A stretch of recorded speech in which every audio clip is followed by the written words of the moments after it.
Welcome to another episode of the Compete Clarity podcast. Today I'm joined by Ben Hoffman, Senior Manager of Competitive Intelligence at Adobe. Today we dive deep into the transformative role of artificial intelligence in CI and uncover how AI is not just reshaping the landscape of competitive intelligence, but also enhancing the efficiency and effectiveness of you lot, the CI professionals. From blending AI and human expertise to navigating the security implications of AI and CI, we'll explore key insights that promise to revolutionize how competitive intelligence is conducted. So whether you're concerned about AI replacing human roles, or you're looking for ways to leverage AI within your CI workflows, this discussion is packed with valuable perspectives, so stay tuned as we discuss the practical applications of AI that are already making a difference and look ahead to the future possibilities AI holds for competitive intelligence. This episode is a must listen for anyone looking to stay at the cutting edge of CI practice, so make sure you stick around, it's a good one. Let's welcome Ben Hoffman. All right, welcome to the show, Ben. It's great to have you here, and I'm excited to talk a little bit today about AI's evolving role in competitive intelligence. But before we get into that, as usual, let's give everyone a little bit of background on you and your work over at Adobe. A big name, but what parts of the business are you involved in, and what does competitive intelligence look like for you over there? Yeah, well, first of all, thank you, Alex, for inviting me on here. It's a pleasure to be speaking with you and looking forward to our conversation today. I've been at Adobe for 2 years now. I work on the Adobe Experience Cloud side. So this is the part of the business that is focused on the Adobe Analytics, Adobe Commerce. Customers that want to build a web presence would use Adobe Experience Cloud products, and then tracking customer usage of those different products. That's also under the Adobe Experience Cloud umbrella. Obviously, Adobe's got Photoshop, that's sort of the creative cloud side of the house, and then Acrobat, all the PDF stuff, that's the documents cloud side of the house. I work on it's called the Competitive Center of Excellence, or CCOE. It's essentially a fancy term for the competitive intelligence team on Adobe Experience Cloud's business. Okay, awesome. So you've got this special name for the team. That's something I've not heard of before. Is the team quite large? Are you all dedicated CI people, or is this a product marketing thing with just like a few core CI people? Yeah, no, actually, so we're actually a very small team. We only have 3 people, which, given the number of stakeholders that we have, the number of competitors that we're tracking, as you can imagine, we have a lot of priorities that we have to juggle. It's a small but mighty team. We sit under the product marketing umbrella under the Adobe Experience Cloud business. So we work pretty closely with a number of the different product marketing sort of sub teams. We are a pretty small team given the number of responsibilities that we have. Yeah, I've heard you talk about this before, juggling the various priorities in the business. It's a mature organization. You've got a lot of different stakeholder groups. I'll be interested to ask you later on how, maybe if at all, AI is helping you to kind of manage those priorities and sift through all of that workload. But first of all, let's just discuss kind of the why of the topic. So why, Ben, do you think it's important that people be thinking about AI and its role in competitive intelligence today? So I think everybody should be thinking about generative AI and the role of how it's going to impact their specific career, right? I think for competitive intelligence professionals, there's a lot of opportunity for AI to be really helpful in the day-to-day. A big part of competitive intelligence is, of course, tracking what your competitors are doing, consuming a ton of information on a day-to-day basis. So anything that can sort of shrink down the time required to digest the amount of information that you need to digest to really understand what's going on is naturally going to be a benefit. So I think there's a ton of opportunity for generative AI to enter the fray of competitive intelligence as a profession and be a major benefit. Obviously, there's people out there that do have concerns about, like, oh my gosh, is this going to replace my job? Personally, I don't think competitive intelligence is in the direct line of fire, at least not right now. I think there's a lot more benefit that can be had, at least in the short term, than reasons to be afraid of it. So I'm actually really excited to see where we're going to go with AI in the next like couple of years. Oh, that's good to hear, because we hear a fair bit about, CI being misunderstood in a lot of organizations. There's this constant battle of having to justify budget and investment in the CI program. So that's actually something I wanted to ask you, is the value of CI, if the value of CI is something a lot of leaders have maybe a hard time grasping, I was going to ask, do you think people should be worried about AI kind of taking over the role? But it sounds like you definitely think then that there'll always be a place, at least for the foreseeable future, for a human being in competitive work. I think so. I think for at least the time being. I mean, here's the deal. Like, and this is not to make the human side uncomfortable, but AI has its faults, right? Like, there's been studies out there that show that as great as it can be, I mean, you still have to have a human in the loop to be able to edit the content, make sure everything's vetted appropriately. And when you're talking about something like competitive intelligence, where that data can inform major decisions that your company is taking, or a specific person is taking in a sales opportunity, or you're taking in a messaging, sort of opportunity, or product development opportunity, all these different areas that CI plays in, you need to have a human to be able to uh, edit that AI and or output, and make sure everything is good to go. Where I was going with, the human side should also be uncomfortable, is that humans are error prone as well. Like, I make mistakes at work. We all make mistakes at work.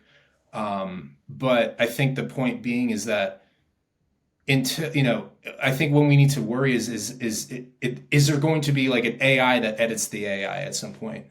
You have the output from ChatGPT. Is there going to be like a sort of editing tool that comes into the fray? I don't think so. I think right now that's sort of the human that comes in and makes sure that this is good to go. And the other thing too is like AI output. That's one part of the puzzle, because there's still things that the AI cannot do. Like, the AI can't go around to different people in your company and different stakeholders outside of your company and have conversations.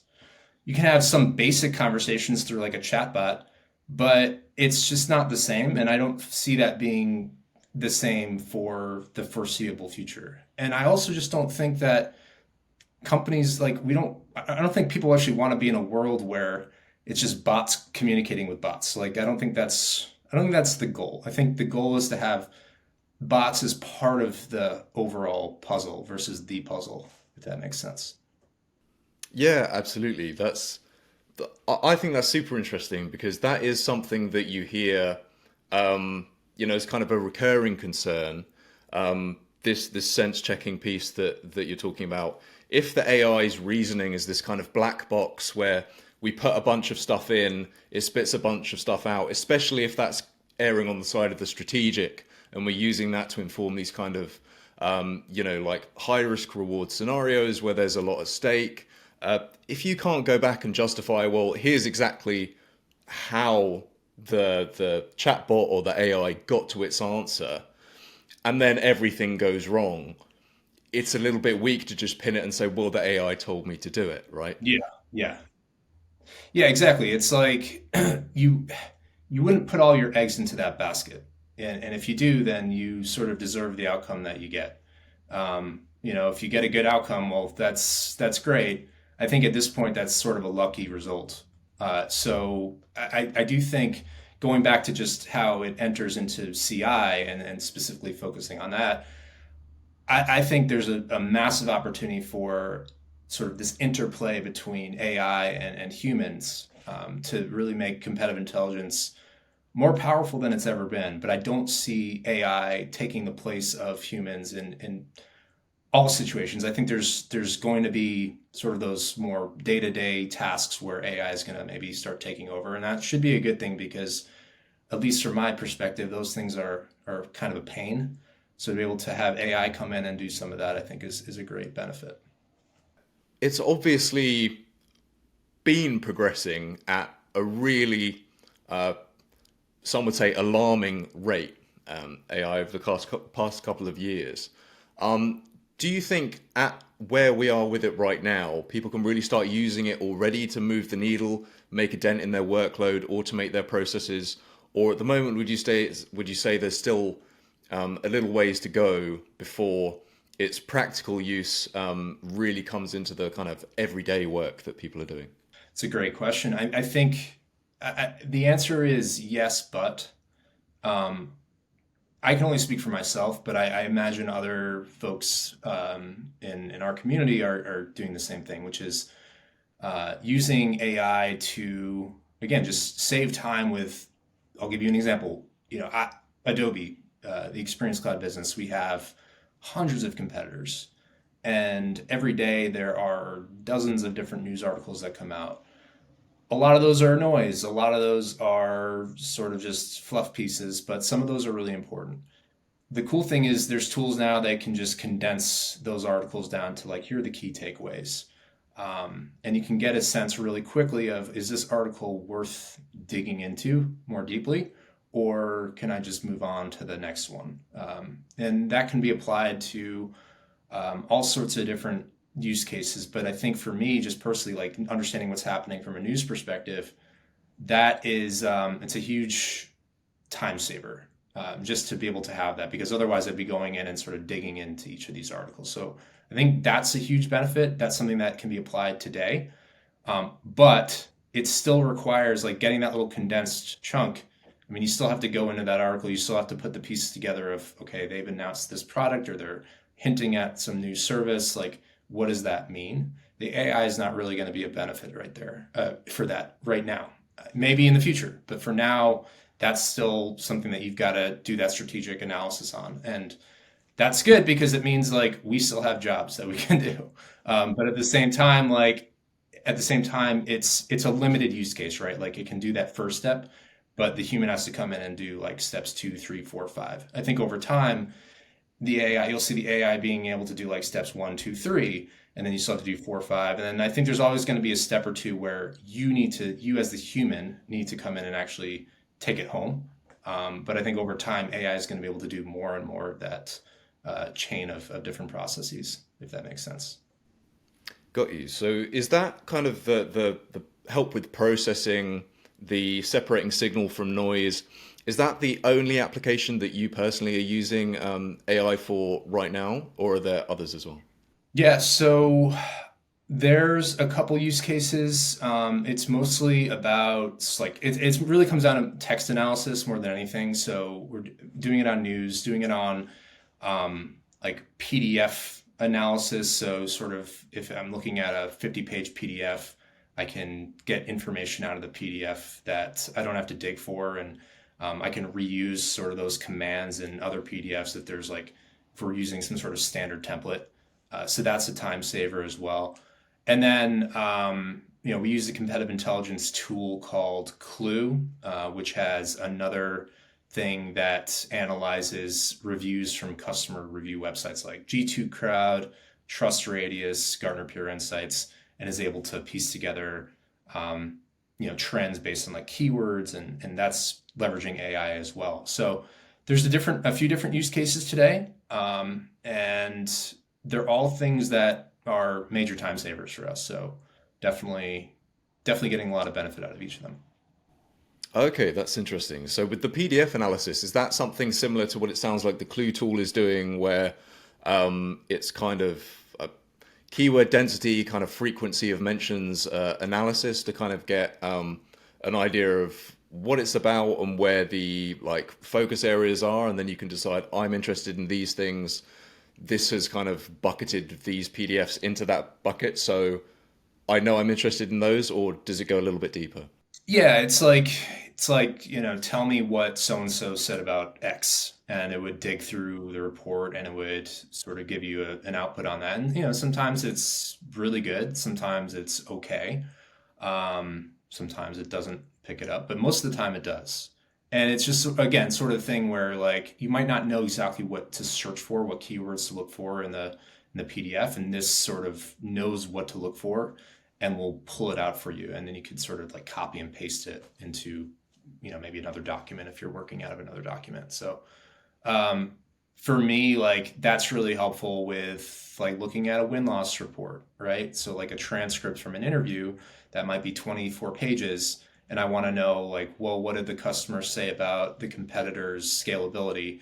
And it would be able to pull out, a sampling of different mentions of that. And so that's a great use case. It's a major time saver. And like I said, that's something that I can then apply to another PDF if there's another sort of win-loss report that's in that same template, which it would be, that's a great time saver use case. I see. I see. That's really interesting as a use case. It's very simple, but obviously, the machine can process the text much faster. Hmm. You can just interface with it in a kind of human readable question asking way and Yeah. just get straight to the information that you're interested in. Yep. Exactly.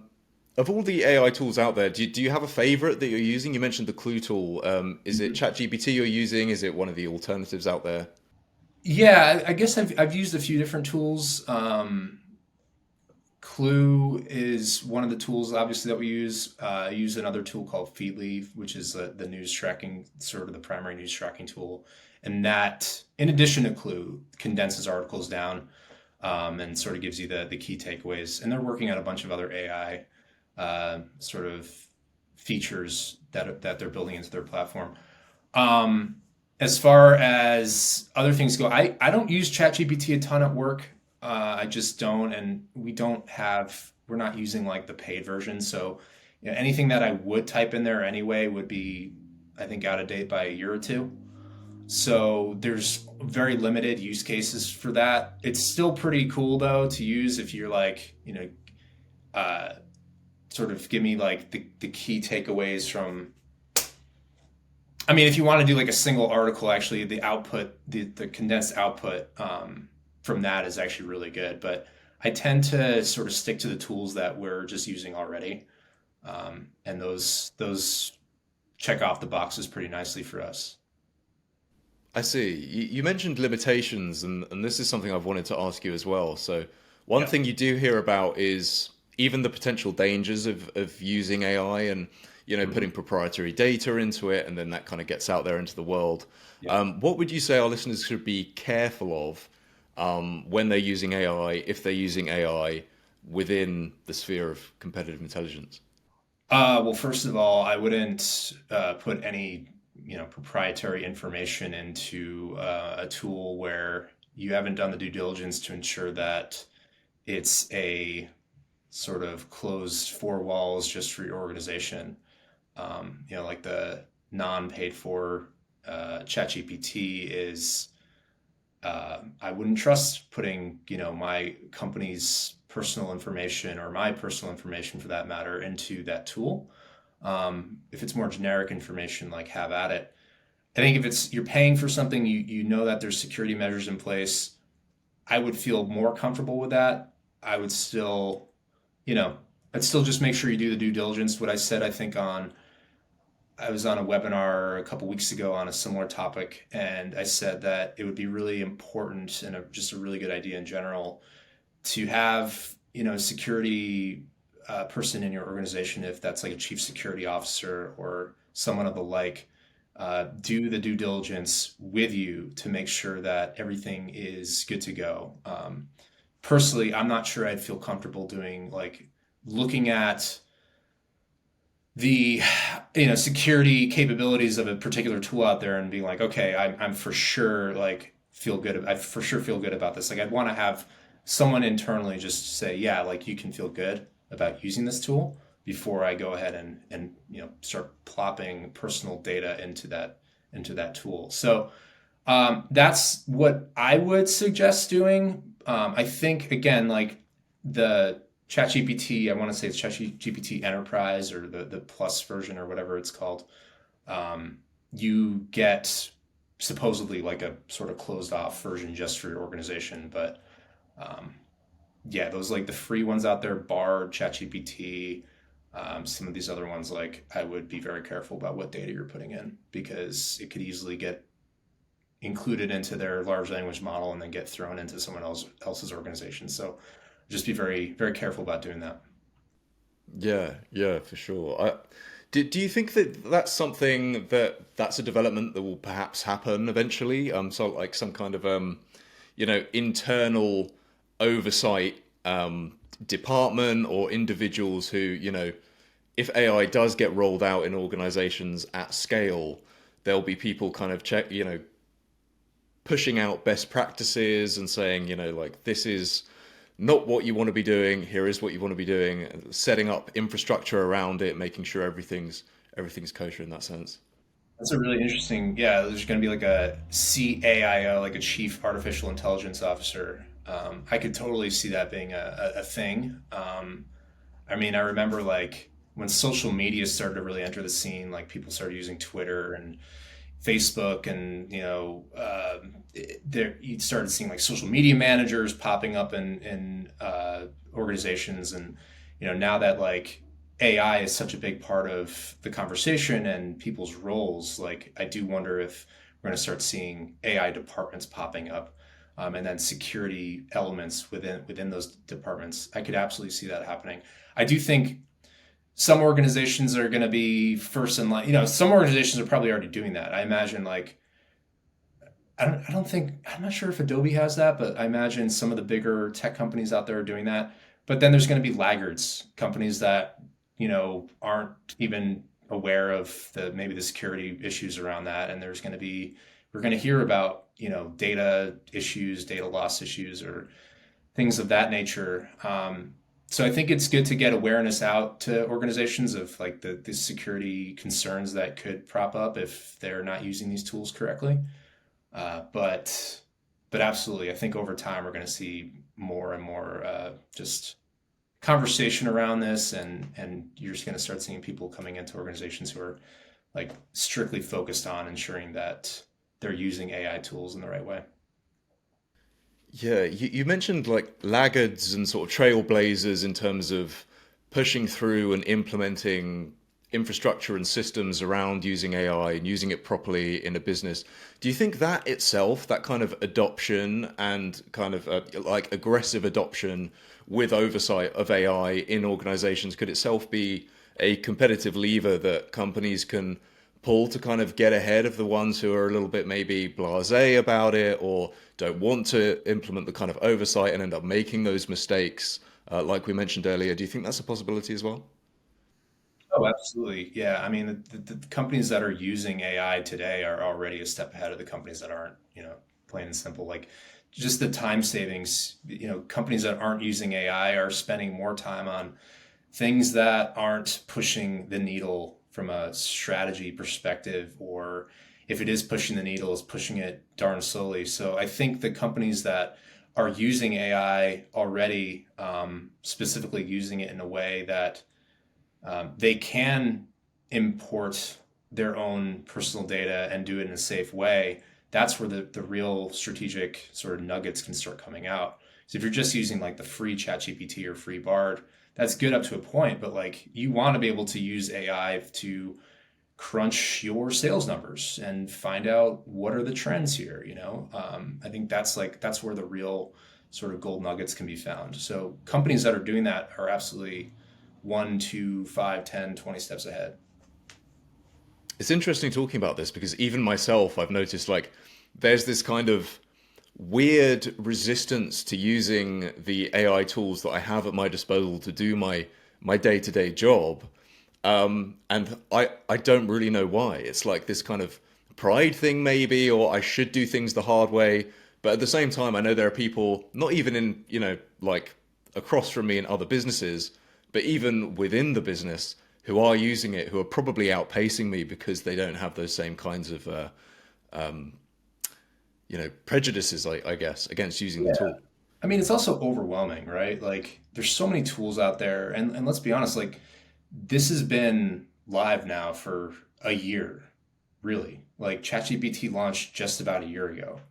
So we've gone our lives not having this, and now all of a sudden it's so omnipresent throughout this, just like the business world and every part of life, that it's a little bit overwhelming. Like we're sort of being asked to make these big changes, and in a lot of ways they're beneficial, but it's also like, yeah, we're used to we're used to going to Excel and just crunching data ourselves, creating a pivot table. We're used to having our certain processes in place, even if they're not the most efficient. It can be overwhelming to say, okay, I'm going to actually start handing off. It's like basically like delegating to someone on a team, right?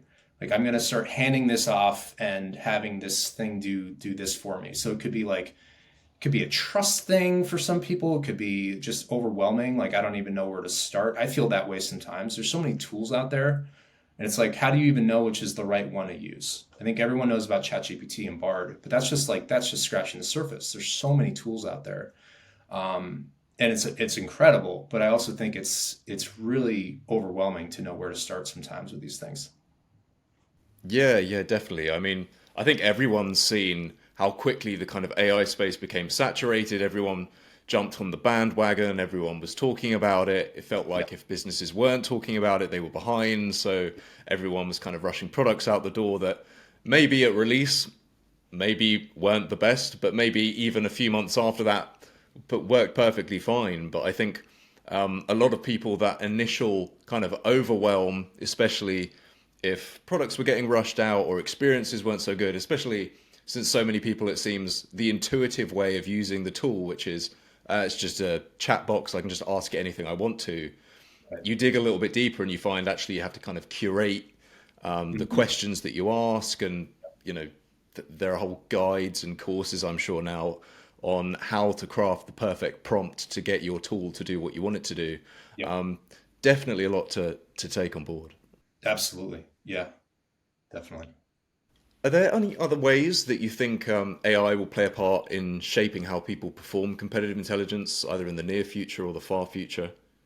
I mean, I sort of hinted at it earlier. Like, I think a lot of the use cases right now revolve around sort of the just the day-to-day manual processes, right? Of like going through and crunching different articles. And in the case of like, if you've got a data set, crunching that data.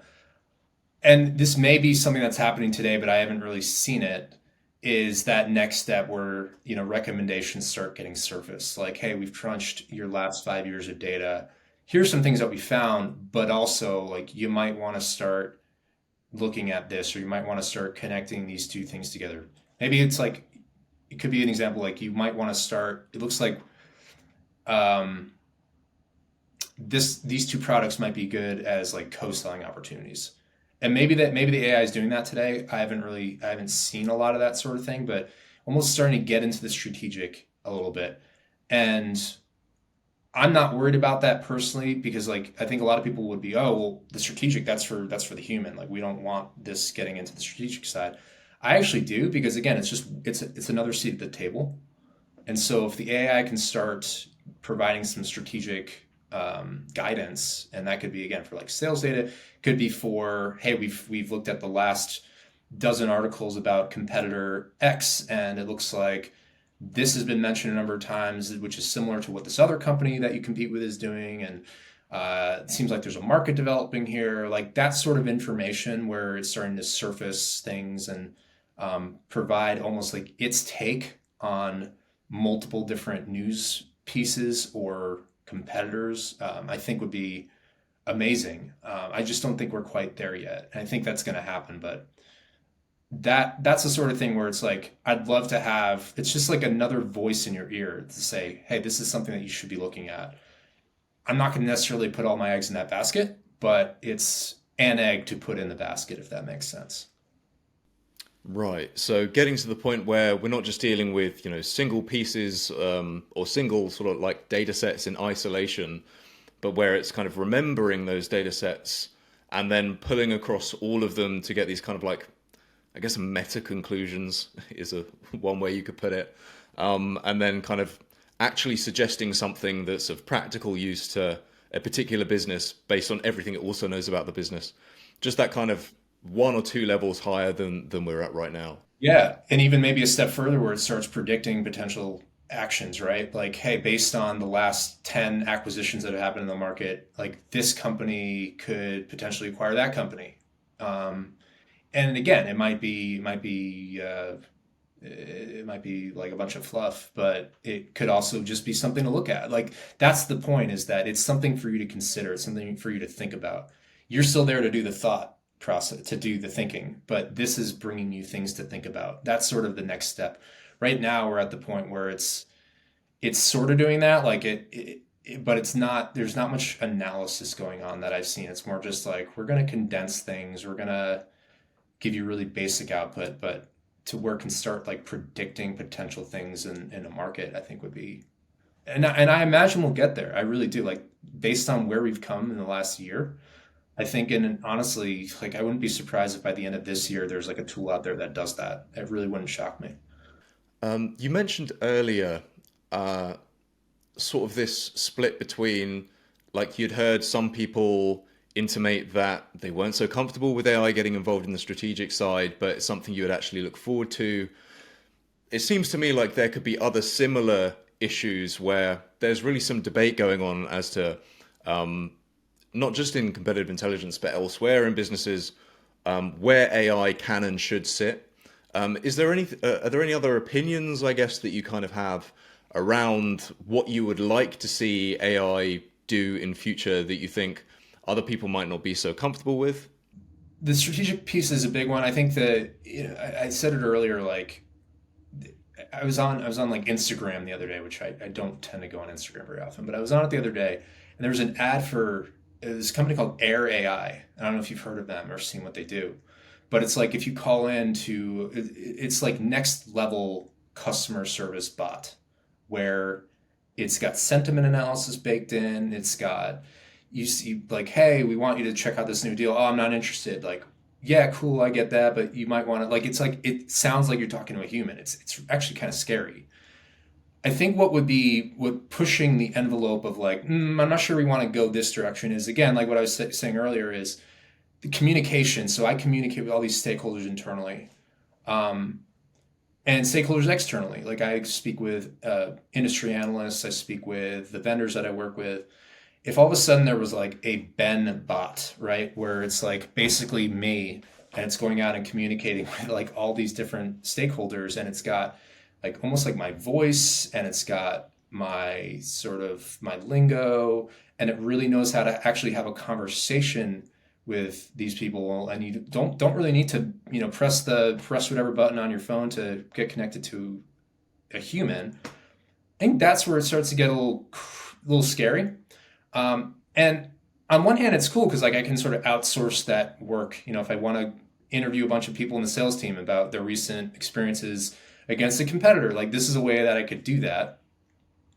But it also starts to beg the question of like, okay, like, uh, can we just start doing that for a lot of jobs where you have to speak with people, or like where that's your job, where you just talk on the phone with people, or like, does that mean customer service agents like in general are gone?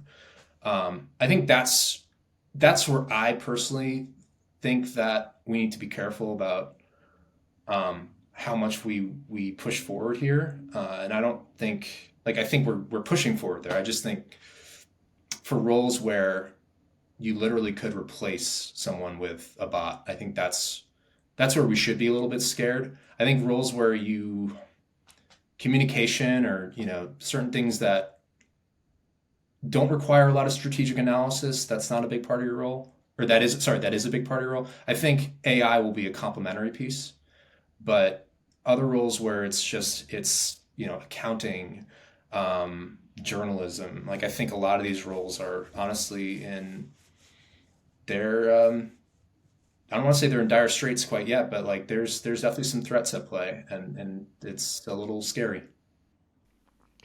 Yeah, I want to say it feels to me at least like so long as AI is kind of sitting, within its computer and you can turn it off at the power button. If it's giving advice and you've sort of solicited that advice, you've asked it for what do you think about this, that's one thing. Even if it's able to draw some really very, very, very intelligent conclusions about things from, in impressive ways.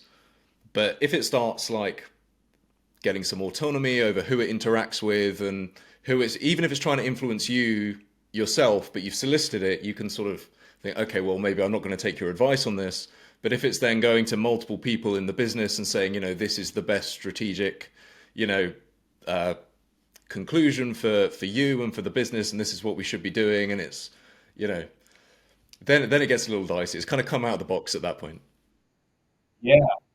I was just thinking about that. Like if the AI recommends something or says like, I think this is going to happen in the future. I think this company could buy out that company. And you're like, well, our analysis indicates otherwise. And, the AI starts going rogue on you. And like you said, it goes around and starts tapping the proverbial shoulder of your stakeholders in your organization. And it's like, well, actually, I think this company is going to buy that company. Like, do your stakeholders start trusting the AI more than you? Like that's when things get scary, is like you're competing with a tool that's supposed to help you. That's a different kind of competitive intelligence right there. And like that's not a game that I want to be playing. I don't think that's going to happen. I think again, I'm more bullish on AI being a complementary piece in the world of competitive intelligence. But there's still need. I also think like before we say full speed ahead, I do think certain limitations or considerations should be thought about before we just plow ahead and say like we're going to release the dragon right now. Like we got to make sure like this animal that we're letting out into the environment, it's already out. Let's be honest. We just want to make sure we're using it in like a responsible way. But so far, what I've seen just in the world of CI, like the use cases for it are actually really, really cool. So, Absolutely. Well, Ben, we've been talking for over 30 minutes. Is there anything that we've not covered yet about AI in CI that you think we should do before we close? not that I can think of. I think, I imagine you'll probably have conversations with some product marketing folks, and I think there's some definitely cool opportunities there, just like around messaging and different campaigns that you can try. So I think there's a lot of cool use cases across the whole marketing spectrum. But yeah, for CI, I think we covered some of the meatier topics today. So Awesome. Well, just one last question for you then to close on. I like asking people this one. Is there one piece of advice that you've received in your career or something that you've learned over the course of your career that you'd like to pass on to our listeners? I don't know if this is advice that I've gotten, but it's something that I just picked up over the years, and I think it's just, curiosity is always a good thing. Always just don't be afraid to ask questions. Don't be afraid to try new things. Don't be afraid to get out of your comfort zone.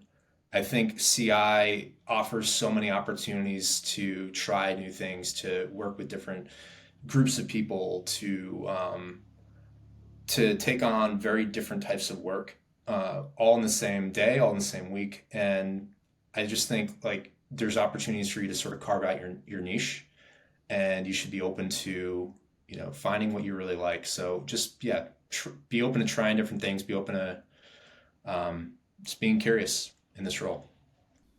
Awesome. Great advice. Thanks very much for taking the time to talk to us, Ben. It's great having you on. Yeah, likewise. Thank you, Alex. Cheers.